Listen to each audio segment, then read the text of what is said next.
Hi, Isaac. Thank you so much for saying yes to this podcast together. I've been following you for a number of years and completely found your work so useful, so useful in teaching me about things that I'm interested in around inclusive leadership, around disability activism, about accessibility, about people's voices being heard, about the juxtaposition between what happens on a sort of on a societal level compared to sort of the reality of people's lived experiences. And I just and you're witty and engaging. Your writing's really emotive for me. I find like learning from you very grounding somehow.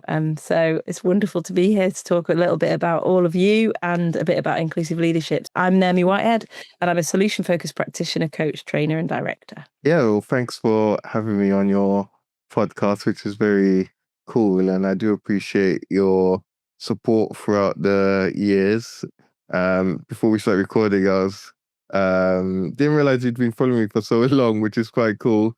And I'm glad, we get to finally have a conversation and chat. And I feel offline we've definitely built a connection since you reached out to me, and really looking forward to seeing how we can continue to work together going forward. Thanks for having me. And I'm Isaac. I better do an introduction. I was born with a disability called limb pelvic hypoplasia, which means I have no arms and short legs. I have scoliosis, which is a curvature of the spine, and I have acid reflux, which is internal stomach problems. But that hasn't stopped me from going out there and doing adventurous activities such as skiing, skydiving, and tall ship sailing, and turning all of those adventures in sharing my lived experience living with a disability, and sharing the realities behind those adventures, which come with having to organize support, pain levels, energy, and all of that fun stuff. Also accessibility as well, which can be a challenge when doing these activities and getting to do them. So yeah, it's been a roller coaster of a life, but it's one that I felt like I've really been learning each step of the way, and I will always continue to learn and become a better ally to my own community. Oh, that's so lovely what you said about a better ally to your community. Yeah, and I just know that so many people, hundreds of thousands of people, will treasure your work and your allyship, and how generous you've been, in what you share on social media platforms. And because of the way you write is so naturally engaging, I think it draws people into the teachings and feel like a sense of belonging. That's what I imagine, and I feel like I get that real sense. So yeah, and really interesting. So what you shared then is sort of connects to something that would be really lovely to explore to begin with, which is the sort of incredible leadership you have of yourself and your company and Wheels and Wheelchairs, but also the advocacy work. But we talked when we were planning the podcast, you talked about some of the huge challenges within that and the fact that leadership never stops. So and the sort of the balance of the sort of demanding aspect, and then your keenness to inspire and be an ally. So could you share something about your own leadership in relation to any of those areas that you'd like to talk about? Yeah, I think it's something I've been talking a lot about recently, about leadership never really stopping. So every day and every aspect of my life does require some form of advocacy, or making sure that things are in place for me to do such activity. So for example, like um, going out and, actually, I'll share when it comes to, so I do a lot of different activities, and I'm very out there, and I speak very openly, and I share all of these different things, and through that loads of people say to me, "Oh, you have to rest." I get that quite a lot because I do overwork quite a lot because work never really stops.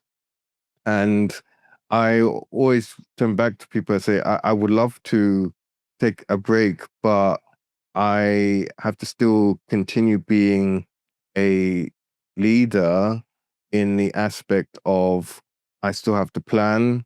Where if I want to go on holiday, I still have to plan and make sure that things are accessible. And if I go abroad, and making sure that my chair is going to be okay. And then if I get to the other end, the chair might end up broken. So it's like I have to kind of advocate for that and say, look, that's not right. So I have to keep on pushing with the leadership, really. And it's not like I can all of a sudden say I want to put away my disability, because disability's here, and it's always here, so that I can't just put it away to a side for a day or two. I've still got to live it every day. So the leadership's it's going to always be there. And something that really made this what's the word? It kind of made me sense of that reality check of my friend basically said to me, "You'll always be an advocate, whatever you do." And that made me feel like constrained into like a box. Like if I wanted to do something as random as going to McDonald's and wanting to flip burgers, I still would have to advocate to make sure that it's accessible for me to do that and have reasonable adjustments in place to do that. So, advocacy doesn't really stop when you have a disability, because the world hasn't been built for people with disabilities. And don't get me wrong, it has got better over time, and things have improved tremendously, especially when it comes to accessibility. Um, but yeah, it's a continuous leadership and advocacy role that doesn't really stop, even when it comes to the basics and fighting local authorities just to get someone to assist me to go to the bathroom and stuff like that. Like, it's just crazy how we have to keep on pushing for such basic things. So yeah, the leadership doesn't really end. Yeah, the beginning of my answer was a bit all over the place, but hopefully I've answered No, what that's you asked. it's not at all all over. It's absolutely, it's like deeply insightful as you are and articulate, and you're sharing like a description on so many layers, and I really that's what I so appreciate about you, and amongst many other things, and I can really hear you, and I've noticed in reading your work, things like the flights and how demanding it is. And I think we talked over email as well as like the Zoom, but I think over email about some of the mental load and the anxiety of that. It's like, yeah, you go to some incredible places, like you've taken wheels and wheelchairs to Paris, haven't you? And yet there you are having to go and do something that's huge and exhausting and demanding for anyone ever. And you've got to navigate the mental load of the travel, the lack of accessibility. You have to lead in that. You have to push. You have to be assertive. Like, none of us feel like being assertive when we're preparing for a big event. We just want to kind of hide and do that one bit. And it sounds like you're saying you haven't got the choice there, and yet somehow you still keep doing it. So I really hear you, and I'm also interested in like, how do you handle this? Like, where do you get the strength from, and is there a reason why you continue on this path? But Uh, that's one question, but anything you want to say on all that, really? yeah, I mean, it's an interesting uh point, really, because this year alone, I have wanted to give up, actually, because it was very heavy, dealing with the local authority on a national level, there were so many things like the disability cuts and benefits were really affecting the community. And when it was Disability Pride Month, for the first year in ages, I felt like I wasn't really getting much opportunities. And it was just so much going on and so much for the community. I was like, you know what, I'm done with advocacy. Like I'm done with this. Because I just thought, why am I pushing so hard if the world feels like it's going backwards? And it just was becoming mentally draining, and I just wanted to kind of do something completely different. Even when it came to, I post quite regularly, and I just couldn't think what to write, and that was very challenging for me because, well, I knew what to write, but the motivation to do so wasn't there. Like I had all these ideas, but I was like, what's the point writing this if it's not going to get the engagement or if people are really interested in hearing this? And it just it weighed on me so much that I didn't post for like, I think for the whole of Disability Pride Month. Um, and I was also traveling as well, which made it a bit challenging. But I posted probably 4 times in that whole month, which is not a lot for a month that we should be celebrating and uplifting each other around disability. But everyone was saying the same thing. It's like this doesn't feel like a month worth celebrating. Um, and I was just like, oh, I just can't be doing this anymore. And during the month, and this was planned ages ago, I was given an opportunity to talk at the National Star, and that's a college that work with children, sorry, not children, young people with different disabilities. And it's like a really well-structured college, which has great facilities. And they wanted me to talk for their leavers ceremony. And basically they wanted me to talk on the reality of living with a disability, because they didn't want me to just say, oh, I've done skydiving, like what actually comes with that. And in the talk, I gave such a realistic view of, there's going to be people who will listen to you, and then there's going to be people who are going to make it very challenging. And, but you got to keep pushing through. Um, and I remember I did it twice that day, but this after each time I'd finished the talk, parents and some of the young people came up to me, and they said, "Oh, thank you so much for sharing your story with us."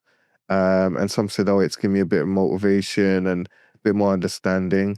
And I think within that moment, it made me realize why I do what I do. It's realizing that it's the community, and doing it together. And if I don't do my part, I'm not adding the pieces to the puzzle by all of us doing our bit. And that doesn't mean we all have to be spokespeople or have to be the one shouting. Just as long as we're there supporting one another in a way that we feel most comfortable, I think that's where we see the difference. So I think it's those moments. I mean, in a year, I'll probably want to give up again, but there are those pockets of inspiration and bits which make me feel like actually, yeah, that's my strength, is the community, and knowing that there are people who are pushing forward to a better community for everyone. Yeah, yeah.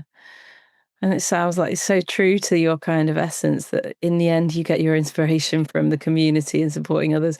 And at the same time, I would be really curious to hear, like, what could resource you? What could mean that, yes, you get the uplift of the community and the difference that you're making, and life and societal structures and leadership structures could give you the uplift so that you can Yeah, so it's sort of like past and present and future, like what in the past, or maybe more present, what in the present uplifts you alongside what you've shared, and what would make things easier and more enjoyable for you to continue. What resources you now, and what could resource you in the future.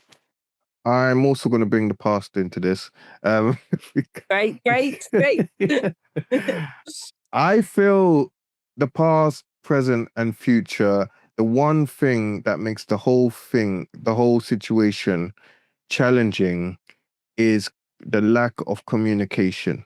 Mm. Is not is not having communication when you're speaking to local authority, and they could be doing all the best work in the world, but if they don't communicate with you, you don't know what's going on, and it makes you worry, it makes you anxious, you don't know what's going on. And if Because every time I have an update, even if it's a bad one, I know what's going on. Yeah. And then I can answer, we can communicate, okay, I don't like that, or okay, thank you for letting me know. But when you hear nothing for weeks or months, it's like, what are you doing? And then they come back with decisions that they haven't even spoken to you about, or done things wrong. And then it's like, well, you could have just asked me while this process was happening.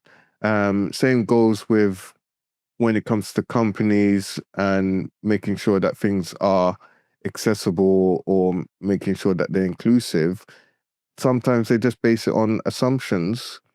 They assume all electric wheelchair users are like this, or assume all people who are visually impaired are like this, without actually consulting with the people. So then they do it, it ends up being wrong, and then um, they have to redo it by asking the community when they could have done that in the first place. So it's just like conversation that we're having today. It's so important to just talk. I think that seems like we're just losing that at times. Yeah. Yeah, and that's really interesting, isn't it? Because and we've talked about this before, it's so simple. Clear communication, transparency, and for you to the sort of compassion you've got for systems and people working in them to say, okay, and even when I get bad news, but I just need to know. Yep. Like, I just need to know so I can work with it, so I can navigate the next steps. Like, I think, yeah, it's a really simple request, and it has to change. Like, I feel so determined for and with you that it can and will. I don't know. Because I like, for example, when I was, well, I'm still dealing with the local authority, but when there was like no communication for ages, and then I eventually had a meeting with them, they said things like, "Oh, we don't want to give false promises and not be able to deliver." But it's like, but I think it's worse not sharing anything. Like, I'd rather you said the promise and then said, "Oh, actually, we couldn't deliver on that," and you told me, rather than just staying silent. Like that's just my opinion, but I just prefer to know what's going on every step of the way. Small updates, even if it was a sentence, which I don't even get, just something to know what's going on. And I find that to be more harmful, actually, not knowing, because I think it's just human for us. If we don't hear anything from someone, we go into overdrive. Oh, are they doing this? Or is this going on? Or have I hurt them? All this kind of stuff. It's like this could all be resolved if you just said, actually, yeah, we've seen your email. We're looking into it. And then maybe a week later, okay, we're still looking to this. We're talking to this person. Just something. Something's better than nothing. Yeah, and as you said a few moments ago, just we need more conversations, like human, connected conversations, transparency, updates, and also because you can plan, like to connect back to this idea of the leadership, your leadership in so many spaces. You need to be able to plan. You're going to Hong Kong in a few weeks. Yeah. What happened in Paris recently. I'd love to hear about all of those things as well. When you're ready, but I guess in order to plan, again, you need information. Yeah. And And also a sense of hope or pragmatism about, okay, well, they're not going to be able to resolve my housing issue, but hopefully things are going to move in a particular direction in a month. So now I could look at this option. And in terms of, yeah, the amount of like dynamic initiatives you're involved in, it sounds like if you had that additional communication, that could be much easier. Yeah. And, to go on from that, I just feel like it's more wasted time, energy, money from everyone if communication was done from the beginning. Because I've thought, in these instances, I've felt very frustrated and angry and annoyed. Like, why does this keep on happening? And, that's some of the reasons why I just feel like I can't be bothered with this. Like, why am I doing this if it feels like I'm talking to a brick wall at times. Again, I've been encouraged by friends and family to say, actually, no, you got to keep doing this, because when you finally get what you need, you show what's possible if you keep pushing through, which is why I do keep on doing so. So now I don't get frustrated. I don't get angry. I just get disappointed. Like those disappointed parents. It's like, I'm not angry. I'm just disappointed. Yeah, I was like crushing. Everybody in services hear that. Feel the pain of his disappointment. Like way worse than anger. But it's just like, the time, it's like the time, energy, and money that's been wasted on me could be used on with someone else who may not have the confidence to speak up or feel like they deserve more, because all of the time's been wasted on my situation, which could have been dealt with if we just had the conversation in the first place, or if people just did their due diligence from day one. It's just like, it doesn't make sense to me at times. That's why I'm just disappointed in systems and yeah, broken systems. It's crazy. Yeah, and I can really understand that. And I'm wondering how you feel about this when you think of, this the Freeman Award and the MBE, and if you want to speak to that at all. Honorary Freeman is like the highest awards that you can get by your local council. And to be recognized for what I'm doing in the community was really special. I got it in 2021, and it was given to me by one of the local MPs. And it was like, oh yeah, this is, I mean, the thing is, for me, I don't do things for awards or recognition, but in that aspect, I think it was good to be known by my community, what I'm bringing to the table, and to be appreciated. But then 4 years later, they're now not treating me the same as they celebrated me. And it's just such a weird feeling of the two, of being celebrated, but also being disappointed by the same people. Obviously, they're different departments, and the ones who recognize it are not the ones who also are making it challenging, but it's still the same council, basically. And it just shows like it doesn't trickle through the whole council that it's all the same. It's not all sunshine and roses.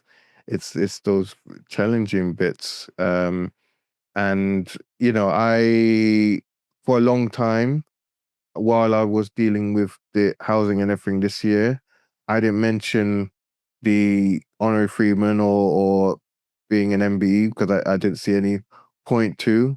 But it just got to a point where I was like, actually, yeah, I've got these titles or recognition for a reason. I should really be saying this. And the social worker at the time couldn't care any less what titles I had, because her responses were still as abrupt and not very empathetic in my situation, which really made me understand that, okay, I know what your intentions are here, and I need to be working with someone else who does get it. So yeah, I think with the honorary Freeman, that I think that disappoints me more than the MBE, because MBE is national, but the Freeman by the same council to be not being treated fairly. I think that's not right. Mm-mm. And were you able to change social workers as a result of that conversation? Yeah, because I was, yeah. It's good, yeah, and Yeah. yeah, as you should. And I'm so sorry that that happened. So, do you want to share a bit about the MBE, how you got it, how the King approached you, all the sort of sparkling moments in that, and amongst these challenging times? Yeah, so I mean, it's a bit of a long-ish story. So I'll keep it as short as possible, but there's a lot of details to the story. So in 2021, as mentioned, I got the honorary Freeman, and then at the end of that same year, I had received. I don't know if you heard of the Points of Light Award.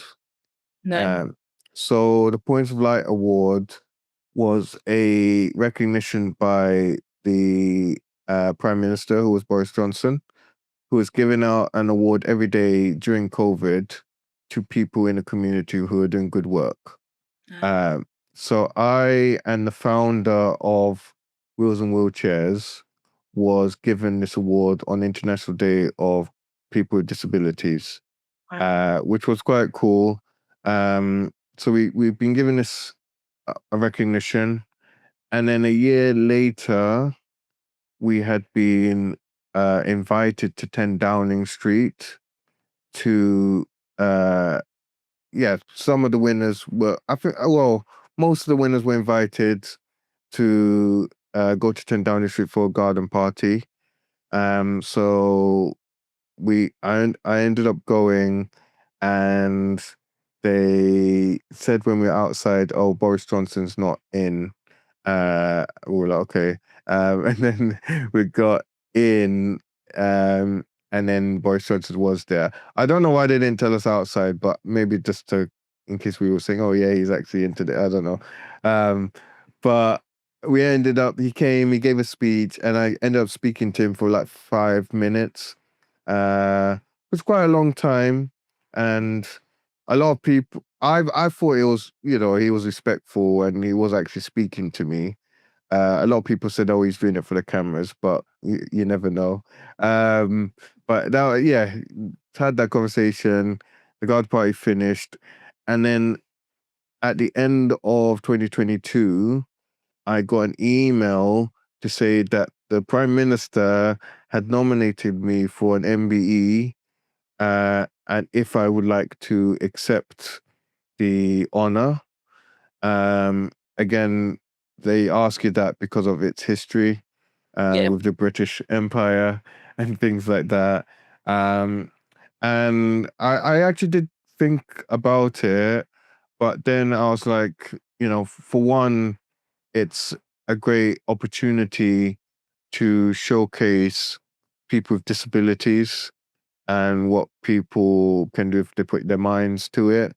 But also, as I said earlier, I think for me to get this was a reflection on the community, because I wouldn't be where I am today if it wasn't for the people around me, may that be from friends, family, or the people who've given me so many opportunities throughout my life. So I accepted it because of the bigger picture, Mhm. basically, and changing the narrative going forward, of what can be achieved. So I was in the 2022 and I accepted it, and I couldn't say anything for a month until it was officially on the New Year's King's Honors list, and I knew it was going to come out on the 1st of January. So I got a social media post ready to be like, okay, starting the year strong and all that kind of stuff. And then the 31st of December came, and some people were congratulating me, saying, "Oh, congrats on the MBE." And I'm like, "How did you know about this? Like this is not public information, yeah? How do you know what's going on here?" And realized that it actually came out on the 31st of December, not the 1st. So I had to quickly do an end of the year post rather than a start of the year post. Um, and yeah, I guess that just kind of rounded off the year quite strongly. And then 23, because of COVID, there was like a long waiting list. And then pretty much a year later, I was invited to Buckingham Palace, where I was given the award by King Charles himself. And one thing, yeah, so funny story about actually meeting the king. So when it comes to meeting new people, no matter what status or whoever they are, I just meet new people. Um, so I was all prepared and ready. And on the day, there was 90 people receiving an award, and they went in two halves. And I was in the second half of people who were going in. And so we all grouped together, and this official person came in and started talking about this protocol that we have to follow, where you go into the room, your name gets called, you drive straight, you turn to the king who's on this pedestal, you bow, and then you go towards him, and then you have to, as soon as you approach him, you address him as your majesty, and then you have to call him sir. And I was like, I've only got one take with this, and now you've told me all of this literally 1 minute before we're all going in. It's like I can't mess this up now. So that completely threw me off. But anyway, I was like, okay, I've got this. So I was overthinking it in my head. I watching the video back because it was filmed. I did everything correctly, but something that really threw me off, as I'm approaching the king, he's come off the pedestal and then give me the award. And I wasn't expecting him to come off the pedestal because he stayed on for everybody else. Um, but one thing I can say is the king came down to my level, which not many people can say, which was pretty cool. Yeah. Oh, as it should be. Yes, I'm related to offset some of those other formalities which are questionable, but there we go. Yeah, I can imagine that. And you see, now that is really interesting, though, that whole description connecting to what you're saying earlier about the amount of preparation you have to do Mm. mentally and physically for things, and the mental load of that, and then how it can trigger kind of overthinking or anxiety, which it would for anyone. And people who don't have some of the additional kind of logistical considerations that you might. So I think that's really interesting that that's, again, leaders thinking about leadership, and I'm thinking about leadership of yourself. So how you led yourself in that moment was somehow you managed to stay calm and fulfill a protocol you'd only just been given. Yeah. Number two, you managed leadership of yourself and your compassion and respect for the fact that, okay, the king, there's some stuff around this, but that's questionable, but the king is coming to my level and I'm compassionate and respectful of that. So you could see the positive. And then the other thing about leadership is how structures, again, like people in leadership positions who are influential in this or something else, can do things differently. More preparation, more communication, more leading in, acknowledging that there'll be quite a lot of kind of thoughts and, even balancing your central nervous system that's required, that I think, again, anyone who is going to be in a kind of high profile situation has to think about. So there's like Yeah. lots of layers there about leadership in what you've shared. And also huge congratulations and well deserved for your MBA. Thank you. No, thank you very much.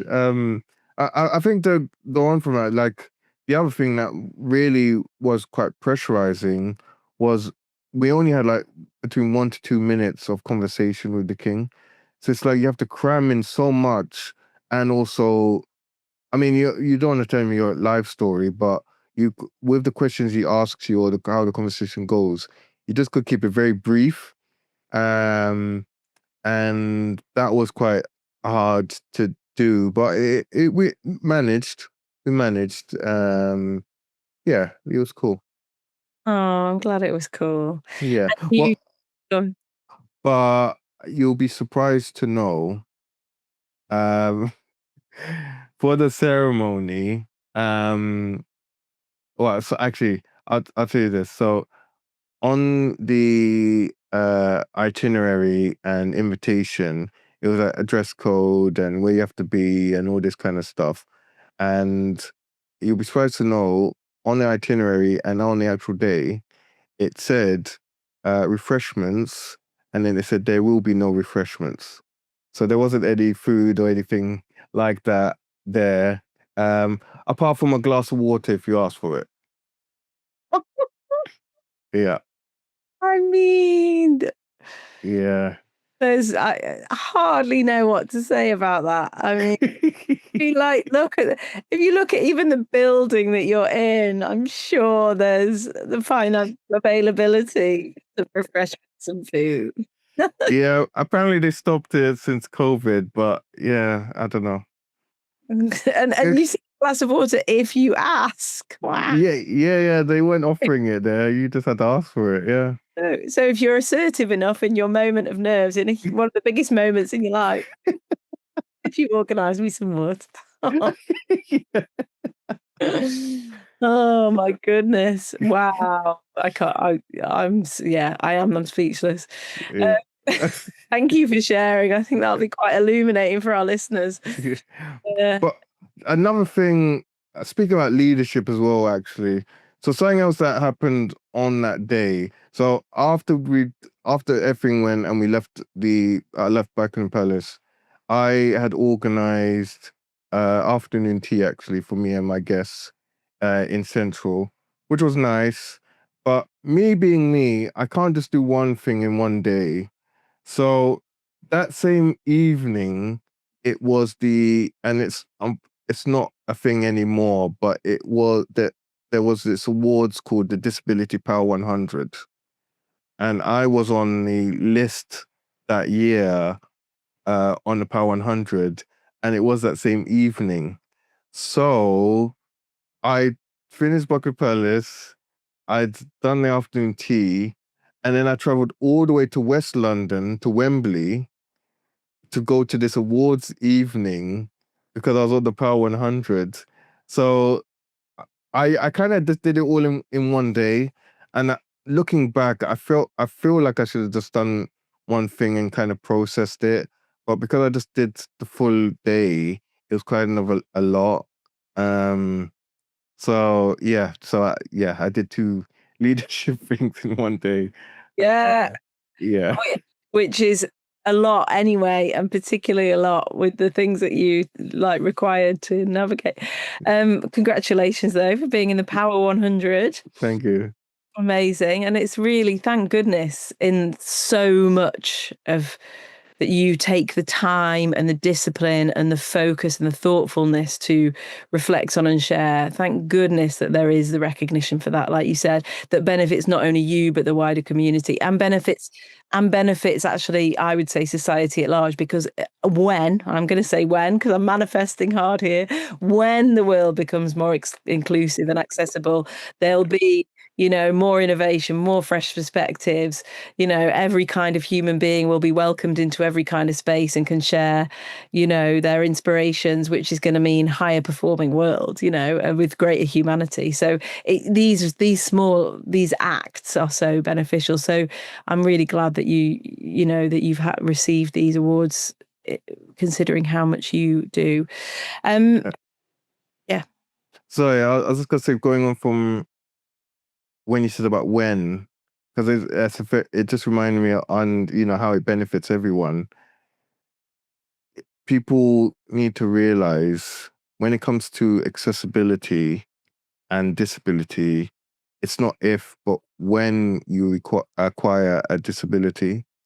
Because through old age or accident or the people around you are going to get some form of disability, which is why these conversations are so important.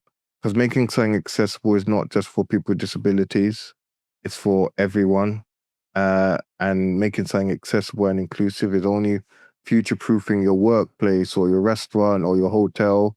So yeah, it's just not if, it's when this happens to you and why these conversations are so important. Yeah, exactly. Exactly. And I mean, again, it's slightly depressing that we have to appeal to people's kind of ego to say, do this for yourself if you're not going to do it for everyone else. But it's such a valid point. Mm. It will happen to everyone if people are lucky enough to live longer. And it's Yeah. really interesting your angle. That's what Lucy Webster said, that's made a very similar point equally as eloquently. And yeah, thank you for sharing that. No worries. Yeah, yeah, yeah, and I love your language, like future proofing your workforce. This is the thing. It's like, these conversations have got to connect to this intrinsic motivation that it will work. Everything will run more smoothly. Everybody will be happier. Like, to not have your voice in my kind of leadership work now would be a travesty. Like, so thank goodness for social media and other things that it can be. Mm. But we should be able to meet easily face to face and collaborate. You should think if you got an invitation for another reward from some kind of private company, that when you should know that you can get there really quickly on the train, and that when you arrive, you can enter the building easily, and that people are going to communicate in really skillful ways that's really open. So that's, yeah, it's why it's so important. And thinking about your expertise in leadership and what you've set up. I'd love if you could talk a bit about what Wheels and Wheelchairs is, Oh yeah. how it began, like some highlights. So because I'm seen as the president of the organization, I can't claim to have thought of the idea or founded it. But yeah, so for everyone who's listening, Yeah. it's Wheels and Wheelchairs is an outdoor activity sports club where roller skaters push wheelchair users. And it started the group formed in 2012 after a French group who were doing similar activities. I think it was two colleagues or two friends, one who was on skates and one who was a wheelchair user, were going around Paris and realized how inaccessible the place was because one, the wheelchair user couldn't go places and the skater couldn't. So they formed this group to kind of make Paris more accessible, but also having fun while skating. And one of their anniversaries, they challenged themselves to skate from Paris all the way to London for the 2012 games. Ah, Yes. I didn't know this. Yeah. So they contacted the London skaters and were like, "Oh, we want to do this challenge, and we know how to get to the edge of France, but we need help when it comes to the London side." And the skaters in London were like, "What do you mean you want to push wheelchairs?" Like they couldn't really understand the concept, but they said, "Well, if you know what you're doing, we'd be more than happy to help." And I think the challenge ended up being about 6, 7 days. And they came and the London skaters greeted them. And some of the skaters saw what was going on and were like, wow, we really need to start something like that here.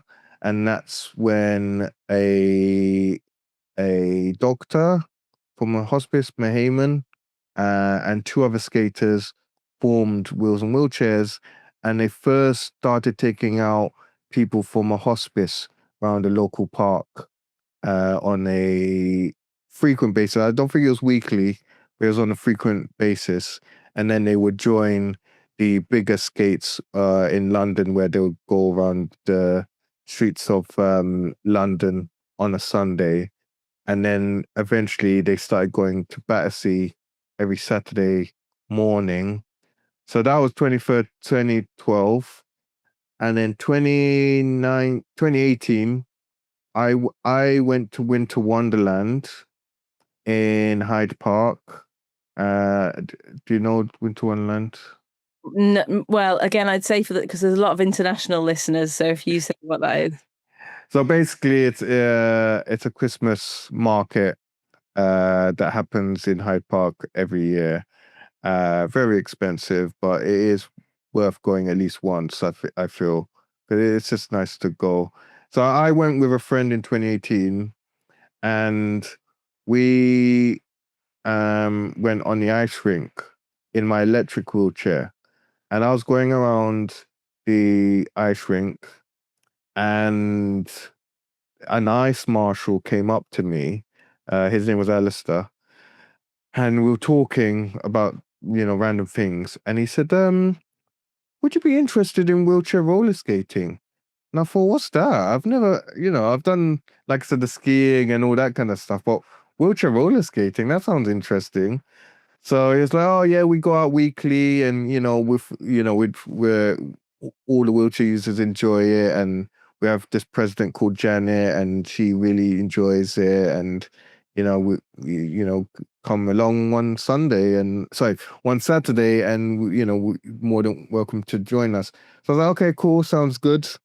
So I emailed the president at the time, and I said, oh, I've met Alistair, and I would really love to meet one day to go skating. And by then I didn't really look at any videos, but I emailed, and then I looked at some videos, like, oh wow, this is really cool. So then I didn't hear anything for like maybe a month. And I thought, oh gosh, has my email going to spam, or have I said something wrong? I didn't know what was going on.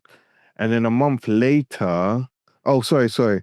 I did get an email back from the president, and she was like really welcoming and said, oh, you're going to enjoy it. You're going to love coming out with us. And in that first email, I thought, oh, wow, this is a community I want to be a part of. So then I emailed back, and then I didn't hear anything about organizing meeting up for like a month. And I thought, oh, what's going on here? And I then got the email from Alistair telling me that due to unforeseen circumstances, the previous president had passed away, because they didn't really, it was like an unexpected thing. And he said, fortunately, he was looking at the emails, and then he remembered me and got back to me and told me this. And I was kind of shocked because the way she answers was like, because I think it was that same weekend that I'd emailed back, it had happened. So we ended up, me and Alistair and Mahayman met up one in London, and they were telling me we met for lunch, and they were telling me all about wheels and wheelchairs. And I said, okay, I'll come one Saturday, and end up going one Saturday. And this was back when I was like still filming and things. And I filmed it, went around, and I was like, this is absolutely amazing. I like this. And it was first time that it was an activity that was easily available than like skiing, where I have to go abroad. Like, Yes. this is something that I can do in London. Yeah. So I really enjoyed it. And they said, oh, why don't you come next week Sunday? We're doing the Easter skate. I was like, okay. So I went the week after Sunday, and it was the Easter bunny stroll, and everyone was dressed up as Mad Hatters and bunnies and different outfits. And I was first of all, that was like really cool seeing that on skates. But then secondly, we were going around London, up Oxford Street, and all these famous places. And I was like, I've never seen London like this before. Because either I'm in a taxi or I'm in a bus, and you don't really see London. But seeing it out like that in the fresh air and being marshaled and being able to go on the roads, it was like, this is something I never knew could be possible. And I just absolutely loved it. And in that same year, 2019, did a road trip to France, and took part in the Paris Marathon, and did the Halloween skate and the Santa skate and all these different things. I was like, this is really cool. I was really involved in 2019. And then throughout the year, they were also talking about the previous president, and it was like it felt like I knew the president. It was like she was still there, because they had so many memories and good things to say about her. And then at the end of the year, they had they have a committee, and I thought since I was so involved, I should really go to the AGM because of how involved I was. And they were going through the year, and they mentioned they did a bit of a tribute to the previous president, and they were then said, "Oh, we're looking for a new president," and they all turned their heads and looked at me Uh, to ask if I'd like to take on that role. And I really saw, well, firstly, I knew I had big shoes to fill because, like I said, I heard a lot about that previous president. I was like, how am I going to fill those shoes? I have no idea. But then I also saw the potential of what wheels and wheelchairs could bring to the yeah. world, and what we could do. So within that same evening, I thought, you know what, I am going to accept this. And my first year was COVID, so we didn't really do much that year. Um, but since then, yeah, we've taken part in the Berlin Marathon, the Istanbul Marathon. I did a 6-hour relay race, did 12 hours in Le Mans, the racetrack, and the biggest one we did, and it was nice to be part of a bigger challenge, was 6 days where we skated from Brighton all the way to Paris for the 2024 Paralympics. So it felt like everything came in full circle. 12 years later, we were skating back to where it all began. Wow. Wow, I'm so glad to hear about the whole story of Wheels and Wheelchairs. That's really powerful. Yeah. Oh, how lovely. And how does it feel now to look at Wheels and Wheelchairs and think about, like, yeah, you as a leader in that? It's cool because, for one, when I first started, it was primarily 2 wheelchair users. Now we have like 5 who are out on a constant basis. And between the time I was involved till now, we've probably had 30 wheelchair users who have come out with us, maybe more. And some come and don't like it, some come when they can. Um, but it's so nice seeing it grow in that capacity, and also have more pushers who push the wheelchair user, because there was a point where we were not having so many first position pushers. So we've been able to teach people and they've enjoyed it. And yeah, it's nice. And also, to get the recognition for what we do, and have TV appearances. And I never thought this would ever happen in my life, but I was on a hidden camera uh show. So I don't know if you've heard BBC do the One Big Thank You. No, I haven't. No, yeah. So yeah, the BBC do something called the One Big Thank You, and that's thanking someone in the community. And Wheels and Wheelchairs decided to nominate me privately, and ended up I got caught on the hidden camera show to say one big thank you from Wheels and Wheelchairs, which was nice. But as someone who's in media, I never thought they would happen, but it did. So, Yeah. and that was Quite nice. the act of your kindness. Yeah. Yeah, that was interesting experience. Because well, I won't go into too much detail, but when it all came about and how it happened, it just felt really dodgy how it was happening. Really? Um, but funny story is when they did approach me, so like I got a random WhatsApp message saying, "Oh, we're from the BBC and we want to do something with you." And it's like, "How did you get my number?" And it's like, stuff Yeah, like you start to go, yeah, yeah. And again, as somebody in media, you're that. careful. Yeah. And then it was like, "Oh, I've been speaking to my manager and we want to do something around sport, but I don't really know what's going on, but we want you to be like hosting it." And then we got another host part of it, and none of it really made sense. The Mm. whole thing. And then looking back, there were times where some of the skaters were like, "Oh, I'm gonna be there on Saturday. I hope you can come on Saturday." Or, "Oh, you coming on Sunday to do skating?" And then one of my friends was like, "Oh, who's your biggest inspiration?" Um, because they wanted like to get someone who I would look up to or something for it. But looking back, I wasn't very helpful to my friend because because he because he asked me this question, and I was like, "Oh, I don't really look up to anyone, but I look back at myself, and I'm really encouraged by what I've been able to achieve." So Brilliant, great answer. it's, but I don't think they could have asked me to be the host for my own thing. Yourself, yeah. Yeah, they're like, Isaac, come on, give us a break. Or it's like, "Who was your favorite band?" I was like, "Oh, I like all types of music." So that's so yeah, I wasn't very helpful in that way, but they should have told me. But Yeah, exactly. It's always mixed blessing, these surprise events. Yeah, it was um, funny. but it was with Stephanie Reed, so she's a Paralympian.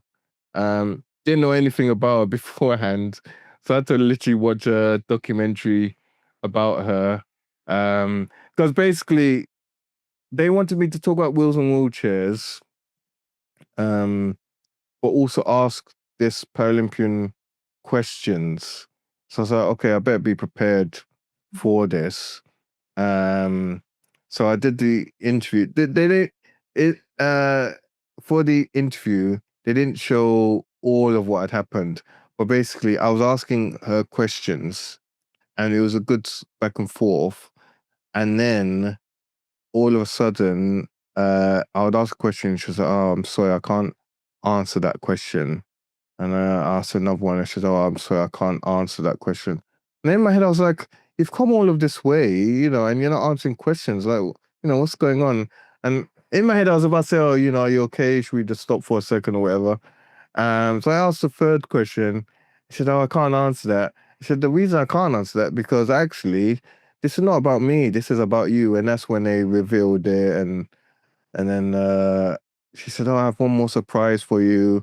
Then I went outside and friends and family were there and they were congratulating me. And then my church community were there at another place. So yeah, it was a surprise. Yeah, they got me.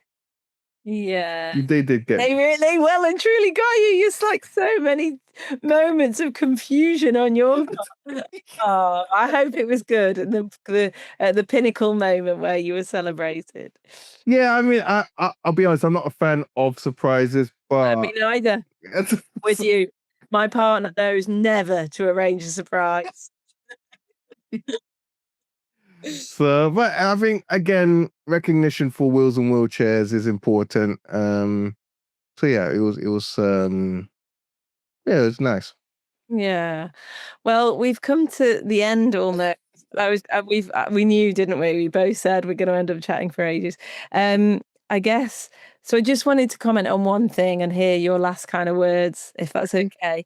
It's just to say, I find it really profound the way that you are so thoughtful about things. And obviously, that sort of the hook for the sort of one of the things that led me to you was about inclusive leadership and thinking about how, even when you were asked for the MBE, you really reflected on the kind of historical past of an MBE and whether or not that was the right thing for you. And you were really reflective and then made the bigger decision for the positive ripple effects it could create, accepting it. And I've noticed throughout this conversation and all our conversations and interactions in your writing how thoughtful you are. And really the call to action one of them that I can hear to companies, to the public sector, the voluntary sector, the private sector, the call to action, one of the key messages today is if people can also be really thoughtful in the way that they communicate and reflect for a moment and think about the message or take the time to message and be really transparent. Is there any other things that you would like to say to the listeners if they're trying to become more inclusive leaders, and anything else you want to say about yourself or me or anything else? Um, I think what it comes down to is what you said, but also the communication.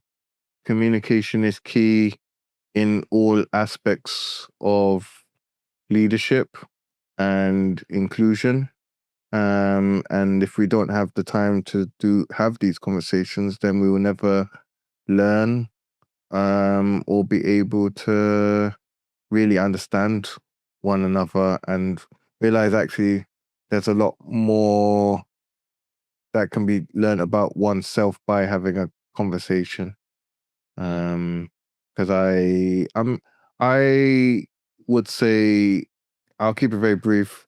When I got into the advocacy space, I didn't really, I'll be honest, I didn't really know much about disability. I only really knew about my lived experience and some friends, but nothing to the degree that I know now. And that's because of listening and following other people's stories.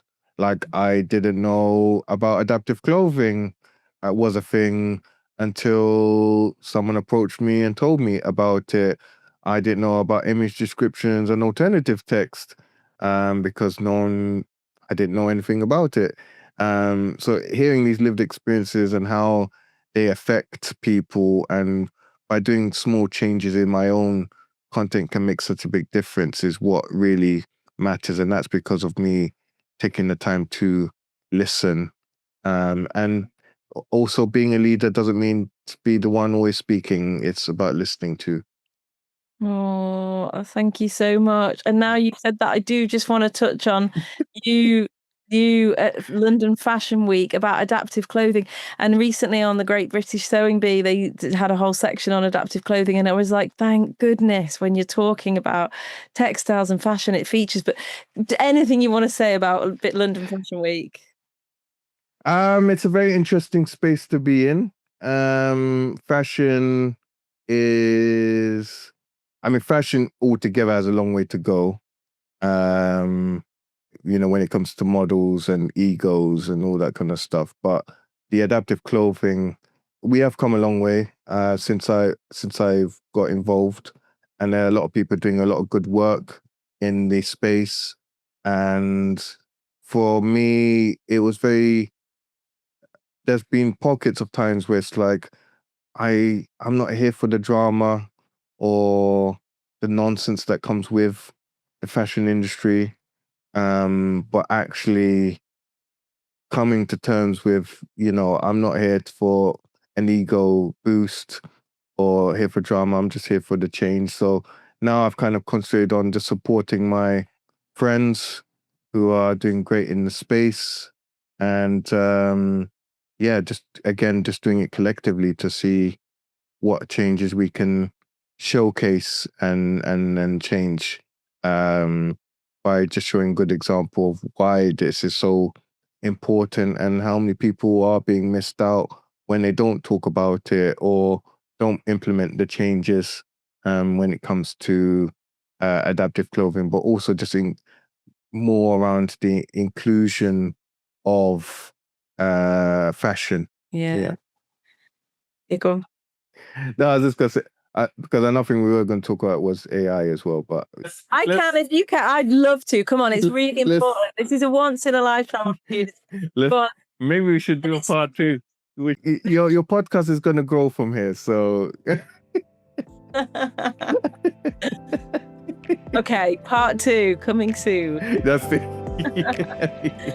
Oh, thank you so much. What a lovely gift.